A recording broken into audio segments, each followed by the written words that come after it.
యెహోషాపాతు తన మీదకు వచ్చిన 3 శత్రు రాజులను జయించటానికి, 3 సైన్యాలను జయించటానికి ఒంటరిగా కాక ప్రజలందరినీ దేవుని మందిర ఆవరణములోనికి సమకూర్చి వారితో కలిసి ప్రార్థన చేసినప్పుడు దేవుడు ఒక గొప్ప కార్యం చేశాడు. యుద్ధం చేయకుండానే జయమిచ్చాడు. సాధారణంగా యుద్ధం చేసి జయించినప్పటికీ కూడా కొంత ఆస్తి నష్టము, ప్రాణ నష్టము జరుగుతుంది. ఏ విధమైన నష్టం లేకుండా హిజ్కియా కూడా దేవుని పాదాల మీద పడినప్పుడు, ప్రవక్తను ఆశ్రయించినప్పుడు, ప్రవక్తతో కలిసి తన ప్రజలతో హిజ్కియా ప్రార్థించినప్పుడు యుద్ధం లేకుండానే ఆ సెన్హరీబ్ సైన్యాన్ని పరలోకపు దూత వచ్చి 185,000 మందిని మొత్తటం మనం చూస్తాం.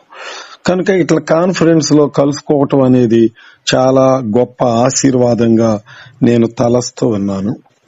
కాన్ఫరెన్స్ లో ఉన్న దైవ సేవకులందరికీ నేను నా హృదయమంతటితో వందనాలు తెలియజేస్తూ ఉన్నాను. ఈ రోజు కొద్ది నిమిషాలు మనం బైబిల్ గ్రంథంలో నుండి యోహాను పత్రిక, మొదటి పత్రిక 3వ అధ్యాయము 8వ వచనంలో ఒక అద్భుతమైనటువంటి మాటను అపోస్తలుడైనటువంటి యోహాను ఇక్కడ తెలియజేయటం మనం చూస్తాం. 3వ అధ్యాయము 8వ వచనం చూద్దాం.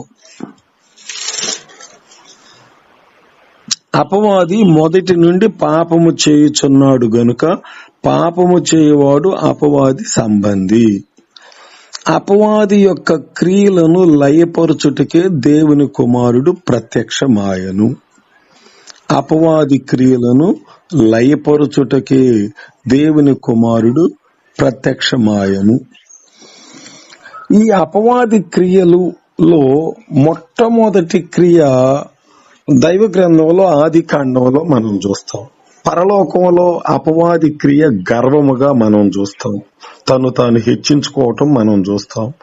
కానీ ఏదేనులో అపవాది క్రియ ఏమిటి అంటే హవ్వను మోసపరచటమే అపవాది క్రియ. ఎట్లా మోసపరిచాడు అంటే అబద్ధములతో మోసపరిచాడు. రెండవది అపవాది క్రియలలో ఒకటి అవిశ్వాసము కలిగించటం దేవుని మాటల మీద. దేవుడు మీరు ఈ పండు తినుదినమున నిశ్చయముగా చచ్చెదరు అని చెప్పాడు. అపవాది చావనే చావరు అని చెప్పాడు. అంటే దేవుని మాటల మీద అవిశ్వాసాన్ని పుట్టించే క్రియ అపవాది క్రియ. పౌలు గారు రోమా పత్రికలో విశ్వాస మూలము కానిది ఏదో అది పాపము అన్నాడు. అంటే అవిశ్వాసమే పాపము. నరకానికి వెళ్లే జాబితాలో ప్రకటన 21వ అధ్యాయంలో కూడా అవిశ్వాసులు ఆ జాబితాలో ఉంటారు.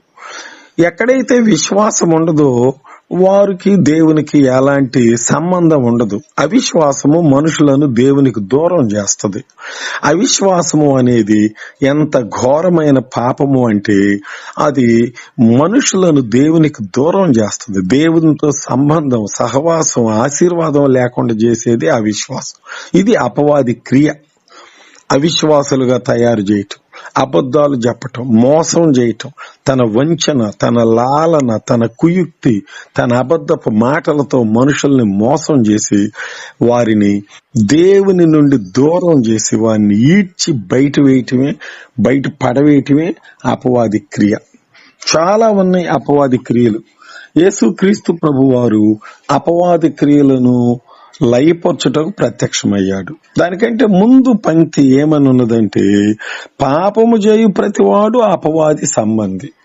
అంటే అపవాది పని ఏమిటంటే మనుషులను పాపములలోనికి నడిపించే పని. అవిశ్వాసం అనే పాపం, అవిధేయత అనే పాపం, తిరుగుబాటు అనే పాపం, అజ్ఞానం అనే పాపం, తెలివి తక్కువతనం అనే పాపం.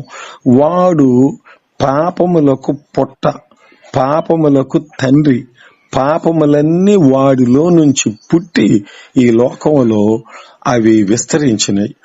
ఈ పాపము అనే అపవాది క్రియ, అవిశ్వాసము అనే అపవాది క్రియ, అబద్ధము అనే అపవాది క్రియ, ఇట్లా ఈ దుష్టుడు అపవాది ప్రజలను తన క్రియలతో మోసం చేస్తూ నాశనం చేస్తూ ఉన్నాడు.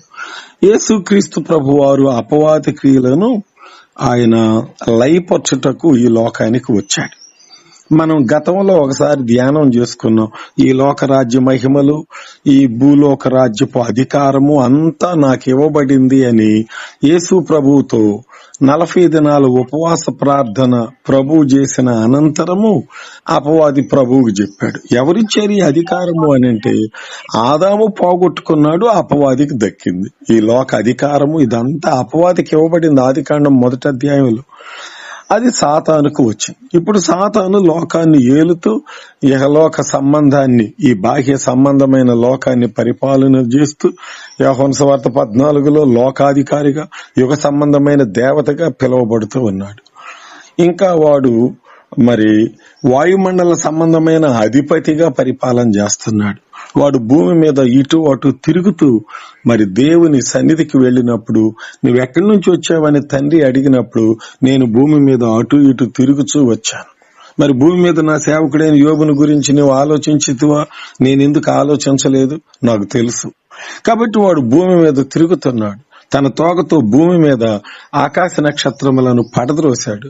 వాడు యెషయా 14లో చెప్పినట్లుగా నేల మట్టము వరకు 3వ ఆకాశములో నుండి, పరలోకములో నుండి పడద్రోయబడ్డాడు. సాతాను మెరుపు వలె పడుట భూమి మీద నేను చూసి తినేను లూకాసు వార్తలో యేసు ప్రభు వారు కూడా చెప్తాడు.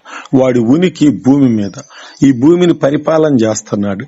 అయితే ఈ భూమి మీద ఉండ మానవుల రాజ్యము పైన వాడు మరి ఆ రాజ్యాతి నేతలను ప్రేరేపిస్తూ, లేని చట్టాలను పుట్టిస్తూ, దేవుని రాజ్యానికి అడ్డం వస్తూ, దేవుని బిడ్డలకు కీడుగలుగు చేయటానికి ప్రయత్నం చేస్తూ, అనేక దేవాలయాలను కూల్చడానికి ప్రయత్నం చేస్తూ, దైవ ఆరాధనలను అడ్డగిస్తూ, తాను ఈ లోకంలో మహిమ ఘనత పొందుచు, తాను ప్రజల చేత ఆరాధించబడాలి అని కోరుచు, నానా విధములైనటువంటి సృష్టి సంబంధమైన వాటిని దైవములుగా ప్రజలకు బాహ్యపరుస్తూ ఈ సృష్టిని పూజించేటట్లుగా ప్రజలను నడిపిస్తున్నాడు.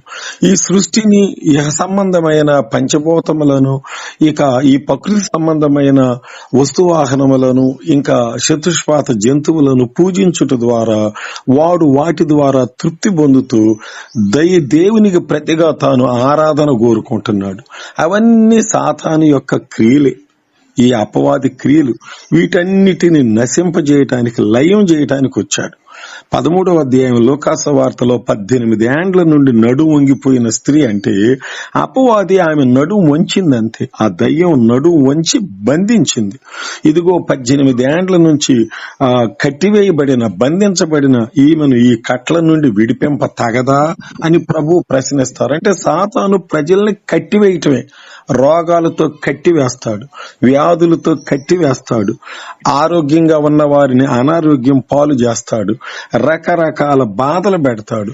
ఒక యవనస్తురాలు నడుము వంగిపోవటానికి కారణం ఏంటి? అది 1, 2, 3 కాదు, 18 ఏండ్ల నుండి వంగిపోయిన స్థితి. ఇవన్నీ కూడా సాతాను యొక్క క్రియలే.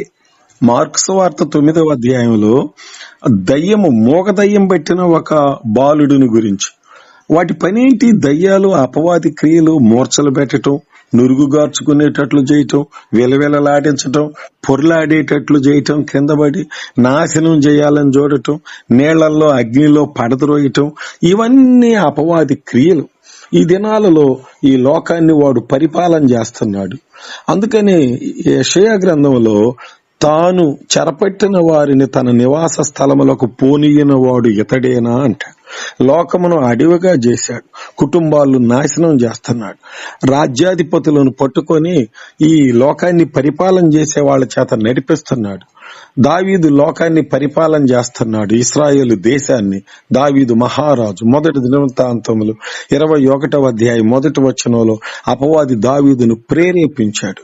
అది అపవాది క్రియ. దేవునికి విరోధముగా జనులను లెక్కించటానికి ప్రేరేపించాడు. ఆ అపరాధము, ఆ దోషమునకు 70,000 మంది చనిపోయారు. యోహాను సువార్త 13వ అధ్యాయం 2వ వచనంలో యేసు ప్రభువును అప్పగింపవలెనని యోధా హృదయంలో సాతానుడు ప్రేరేపించాడు. ఇది అపవాది క్రియ, మనుషులను ప్రేరేపించటం. అపవాది మనుషులను పీడిస్తాడని ఉన్నది పట్టి. అపోస్తల కార్యం 10:38. అపవాది చేత పీడించబడిన వారందరినీ ఆయన స్వస్థపరిచినట్లుగా చూస్తాం. మత్తయి సువార్త 15:21 కనాను స్త్రీ వచ్చి, నా కుమార్తె దయ్యము బట్టి బహు బాధపడుచున్నది అన్నాడు. వాడి పని అంతా పీడించటం, బాధ పెట్టటం. ఇది అపవాది క్రియ. ఇది ఆస్తి నష్టాలు కూడా చేస్తాడు. దేవుని సెలవు పొందినటువంటి అపవాది యోబు ఇంటి మీదకి వచ్చి తన ఆస్తిని తీవ్రంగా నష్టం చేశాడు.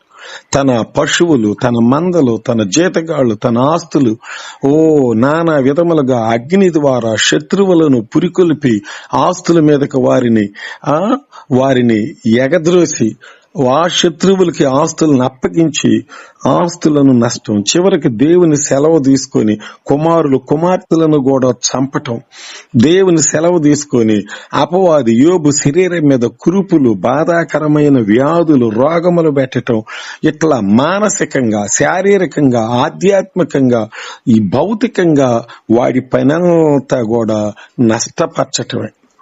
అది అపవాది క్రియలు. దేవుని బిడ్డలను దేవునికి విరోధముగా నడిపించటమే అపవాది క్రియ. అంతే. ఎఫెసీ పత్రిక 2:2 కూడాను అవిధేయులను ప్రేరేపించే శక్తి ఇది దయ్యముల శక్తి. ఇది దయ్యముల శక్తి. ఈ దురాత్మలు, ఈ అపవాది, ఇవన్నీ కూడా ఆ రెండవ ఆకాశంలో, మొదటి ఆకాశంలో, భూమి మీద వాటి ఉనికి. వీటి పని ఏమిటి? ఎవరైతే వాక్యమునకు అవిధేయులు అవుతారు, దేవునికి అవిధేయులు అవుతారు, సేవకులకు అవిధేయులు అవుతారు, ఇట్లా అవిధేయులను ప్రేరేపించడానికి చూస్తాడు సేవకు దేవునికి వ్యతిరేకంగా. ఈ శక్తికి ఒక అధిపతి ఉన్నాడు. ఈ అధిపతి మీద ఇంకా ప్రస్తుత అంధకార శక్తులు ఉన్నాయి. అంటే ఈ దురాత్మలు మరి కొన్ని డిపార్ట్మెంట్లుగా, మొట్టమొదటిదేమో ఆకాశ మండలం అందున్న దురాత్మ సమూహాలు, వాటి క్రింద ప్రస్తుత అంధకార సంబంధులకు లోకనాథులు పనిచేస్తాయి, వాటి క్రింద అధిపతులు పనిచేస్తాయి, వాటి క్రింద ప్రధానులు పనిచేస్తాయి, వీటి క్రింద ఇంకా కొన్ని శక్తులు పనిచేస్తాయి. ఇవన్నీ కూడా ఎఫెసీ పత్రిక 2:2 6వ అధ్యాయం 10 నుంచి కూడా మనం చూస్తాం. వీటి పనంతా కూడా నష్టపరచటమే. ఈ లోకం వాడి చేతులకి అప్పగించబడింది ఆదాము చేతిలో నుండి. కనుక వాడి భూలోకాన్ని ఏలుతూ ఉన్నాడు, పరిపాలన చేస్తూ ఉన్నాడు. వాడు నష్టం కలుగు చేస్తున్నాడు, ఆపదలు కలుగు చేస్తా ఉంటాడు. ఎఫెసీ 6వ అధ్యాయం 10వ అధ్యాయంలో 10వ వచనంలో 6:10 అంటాడు, ఓ సంగమా, ఎఫెసీ సంగమా, ఆపద్దినమందు వానిని మీరు ఎదురించుటకు శక్తిమంతులగునట్లు. అంటే దేవుని బిడ్డలకు ఆపదలు కలుగు చేయటం వాడి క్రియ. ఈ ఆపద దినమందు వానిని ఎదిరించాలి. అందుకు మీరు శక్తిమంతులు అవ్వాలి, అందుకు మీకు సర్వాంగ కవచం ఉండాలి అని చెప్తాడు. అంటే ఆపదలు కలిగించటం వాడి పని. అదే అధ్యాయంలో అగ్ని బాణములను ఆర్పుటకు మనం శక్తిమంతులు అవునట్లు అంటాడు. అంటే దుష్టుడు అగ్ని బాణాలు వేస్తాడు. అంటే ఎక్కడికక్కడికి కాల్చటానికి, పూడిక చేయటానికి, నష్టం కలుగు చేయటానికి, సౌండ్ సిస్టమ్ మీద, మందిరాల మీద, మందిర వస్తువుల మీద, సేవోపకరణాల మీద, దేవుని బిడ్డల మీద వాడు అగ్ని బాణాలు సంధిస్తాడు. కనుక ఇవన్నీ కూడా అపవాది క్రియలే. అపవాది మొదటి నుండి పాపము చేసేవాడని చదివాం గనుక పాపము చేసేవారందరూ అపవాది పిల్లలే. సాతాను ప్రజలందరినీ పాపములలోనికి దించుతున్నాడు. నానా విధములైనటువంటి పాపములకు వాడే మూల కారకుడు. వాడు రోమాపత్రికల్లో 6వ అధ్యాయం 7వ అధ్యాయంలో చెప్పినట్లు దురాశ పుట్టిస్తాడు మనుషులలో, పాపమునకు ప్రేరేపిస్తాడు. అది కయ్యూనును ప్రేరేపించాడు. కయ్యూను తన తమ్ముణ్ణి చంపేటట్లు చేశాడు. అందుకని యోహాను సువార్తలో కూడా వాడు ఆది నుండి వాడు అబద్ధికుడు, వాడు నరహంతకుడు. వాడు కయ్యూను దుష్టుని సంబంధి, అపవాదికి చోటిచ్చాడు, కయ్యూను నరహంతకుడిగా తీర్చిదిద్దాడు. ఇదంతా కూడా సాతాను యొక్క పని. యేసుప్రభు శిష్యులతో చెప్తాడు, ఇదిగో సాతాను మిమ్మలను గోధుమల వలె పట్టి జల్లించుటకు కోరుకున్నాడు. ఇది అపవాది క్రియ. దేవుని బిడ్డలు క్రిందికి దిగిపోవాలని, పడిపోవాలని, ఓడిపోవాలని, ఆధ్యాత్మిక మెట్టు నుండి క్రింది స్థానానికి డబ్బు కోసం, పేరు ప్రఖ్యాతుల కోసం, ఇంకా లోక సంబంధమైన వాటిలలో పడిపోయి వారిలో మంట చల్లారి పై మెట్టు నుంచి కిందకి పడదోయటమే వాడి పని, జల్లించటమే వాడి పని, దేవుని బిడ్డలను కోరుకోవటమే వాడి పని. ఇది వాని యొక్క క్రియ. ఇవే అపవాది క్రియలు. అపవిత్రాత్మలు ఒక వ్యక్తిని పట్టుకున్న తర్వాత వాటిల్లో నివసిస్తాయి. ఇక మార్కు సువార్త 5వ అధ్యాయంలో సమాధుల్లో నివసింపజేస్తుంది. ఒక మనుష్యుడు తన ఇంటిని వదిలి సమాధిలో నివసించడానికి మూలము అపవాది. అది వాడి క్రియ. వాడు కేకలు వేయటం, రాళ్లతో తాను గాయపరుచుకోవటం, సంకెళ్లతో బంధిస్తే సంకెళ్లను తెంచివేయటం, ఈ రీతిగా ఇవన్నీ అపవాది క్రియలు. ఈ యొక్క సాతానుకు ఎవరిలో స్థానం దొరికితే వారి ద్వారా ప్రజలను భయభ్రాంతులుగా చేయటం అపవాది క్రియ. ఈ దుష్టుడు మారు మనసు లేని వారిని పట్టుకుంటాడు. మారు మనసు లేని వారిని పట్టుకొని వారిని నడిపించడానికి చూస్తాడు. వారిని పాపంలోకి దించటం, వారిని చెరపట్టటం, అది వారికి వ్యాధులు, పీడలు, రోగాలు పెట్టటం, ఇవన్నీ కూడా అపవాది క్రియలే. యేసుక్రీస్తు ప్రభు వీటి నుండి విడిపించడానికి వచ్చాడు. ఈ బంధించబడిన వారిని, యెషయా గ్రంథంలో ప్రవచనం, బంధించబడిన వారిని విడిపించడు, చెరలోనున్న వారికి విడుదల. సాతాను చెరలో రోగాలు అనే చెర, అప్పులనే చెర, పాపం అనే చెర, అవిశ్వాసం అనే చెర, విగ్రహారాధన అనే చెర, నానా విధములైన చెరలు. ఈ ఆత్మీయ దృష్టితో ఈ వాక్యాన్ని బాగా చదివి ధ్యానించి ఈ వాక్య వెలుగులో ఈ లోకాన్ని చూస్తుంటే లోకమంతా దుష్టునికి లోబడి ఉన్నది.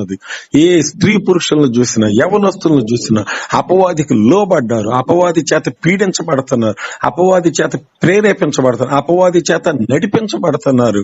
వాడు పాపమునకు దాసులైపోయారు. భయంకరమైన పరిస్థితి. ఇప్పుడు వ్యవహరించవలసింది అపవాదితో.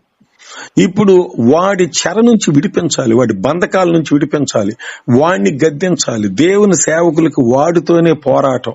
పాపంలో నడిచేవారు కాదు, పాపంలో నడిపించే వాళ్ళ యొక్క అధినేత సాతానుకు లోబడ్డారు. ఆ చెర నుంచి ఇప్పుడు సేవకులు విడిపించాలి, అపవాది క్రియల నుండి వారిని విడిపించాలి.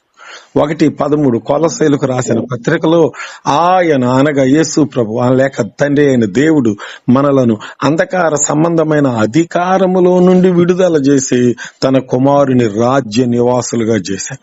అట్లా ఐగుప్తు చెర నుంచి దేవుడు వారిని విడిపించినట్లుగా ఈ లోకంలో అంధకార సంబంధమైన అధికారం కింద మనుషులు ఉన్నారు. ఆ అధికారం నుంచి వారిని విడిపించాలి దేవుని బిడ్డలు. ఇది మన బాధ్యత. ఎట్లా విడిపించాలి? ఉపదేశం ద్వారా, ప్రార్థన ద్వారా, ప్రవచనాల ద్వారా, విజ్ఞాపన ద్వారా, వాక్యోపదేశం ద్వారా వారిని విడిపించే పని మనది. కనుక ఇట్లా ఈ అపవాది క్రియలు యేసుక్రీస్తు ప్రభు వారు లయపరచుటకు ఈ లోకానికి వచ్చాడు. వచ్చి చాలా మట్టుకు ఆయన ప్రజలకు సువార్త బోధించి ఆయన దినములలోని వేల మందికి విడుదల ఇచ్చాడు. బహుజన సమూహాలు ఆయనను వెంబడించారు.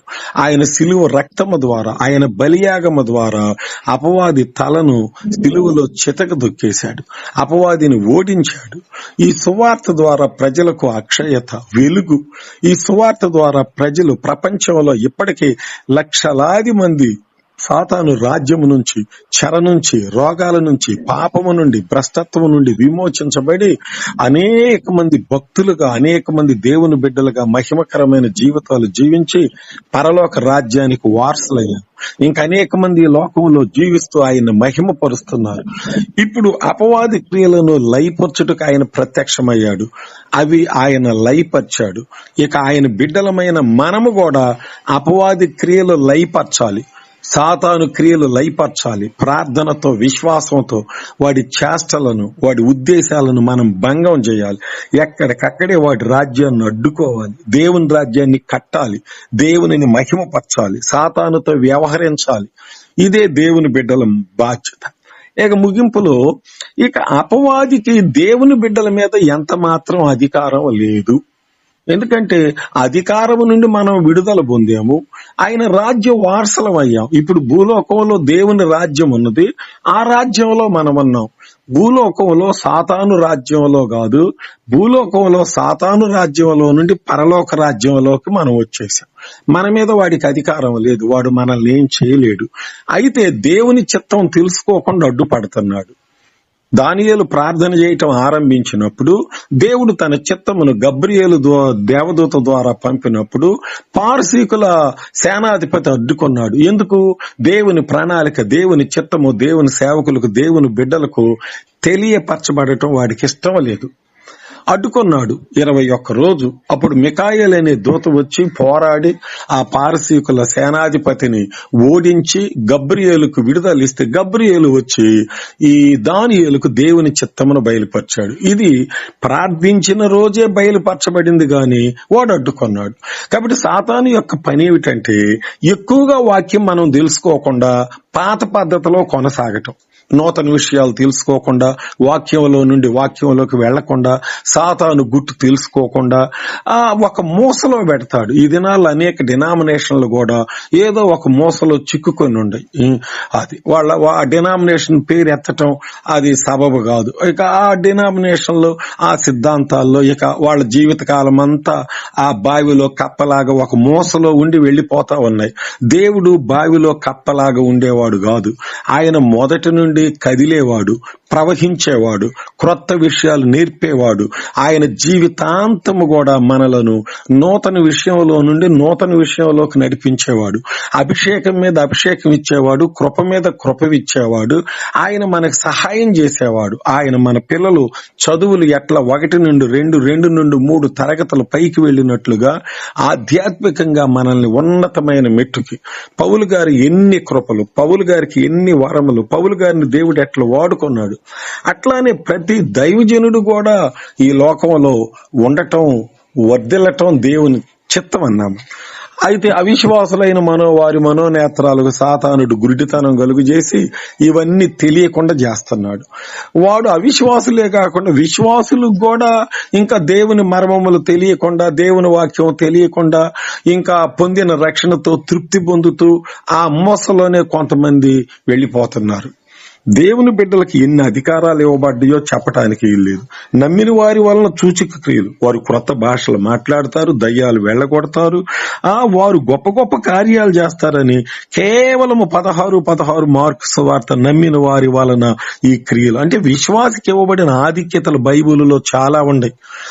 ఒరే దయ్యం పట్టిన అమ్మాయిని మందిరంలోకి తీసుకొచ్చారంట, చర్చికి ఈ రోజు బుధవారం వెళ్ళగాకని తల్లిదండ్రులు చెప్పటం, వాడు కూడా బుధవారం ప్రార్థనకు రాడు. బాప్తీసం పొంది 10 ఏళ్ళు అయ్యింది. ఏ అబ్బాయి నిన్న బుధవారం చర్చికి రాలేదు?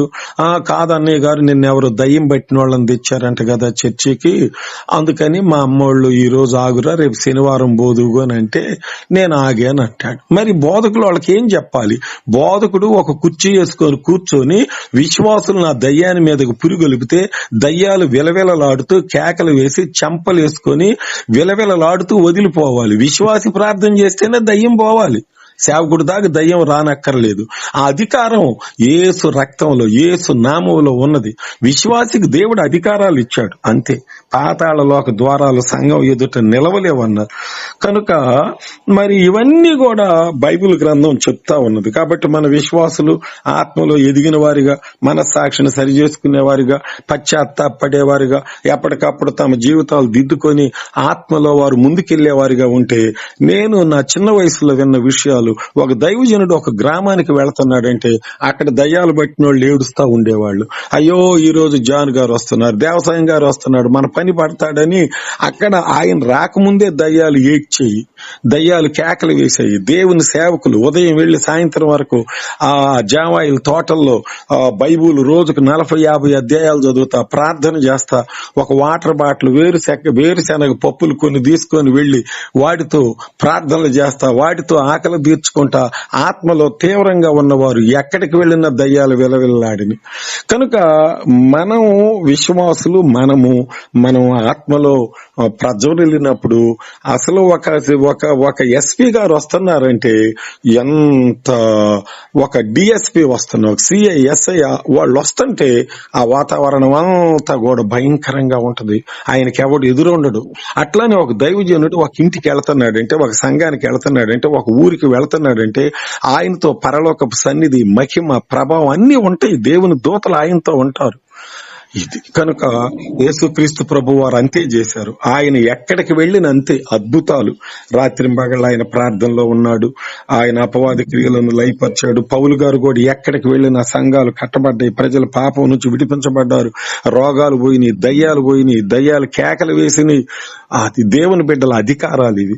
కనుక యేసు ప్రభు వారు అపవాది క్రియలను లయపరిచారు, ఆయన విజయవంతంగా జీవించారు, ఆ బాధ్యత మనకు అప్పగించారు. నేటికి కూడా ప్రపంచంలో ఎంతో మంది దైవజనులు అభిషక్తుల ద్వారా ఈ కార్యాలు జరుగుతున్నాయి. మన పరిచర్యలో కూడా దేవుడు ఇవి చేస్తున్నాడు.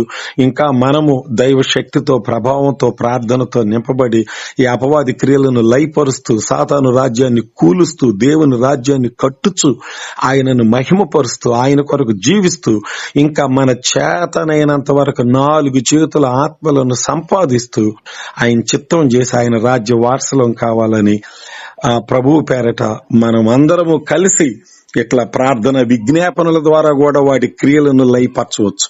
ఇట్లా మన సంఘాలలో ఖచ్చితంగా కుటుంబాలను దర్శిస్తూ, ముఖ్యంగా రోగులను దర్శిస్తూ ఈ రీతిగా ఆయన పనిని ఇంకా ఒడిగా మనం చేసి ఆయనను మహింపరచాలని ప్రభువు పేరట నేను మనవి చేస్తూ ఈ మాటలతో ముగిస్తూ ఉన్నాను. దేవుడి మాటలు దీవించును గాక. ఆమేన్.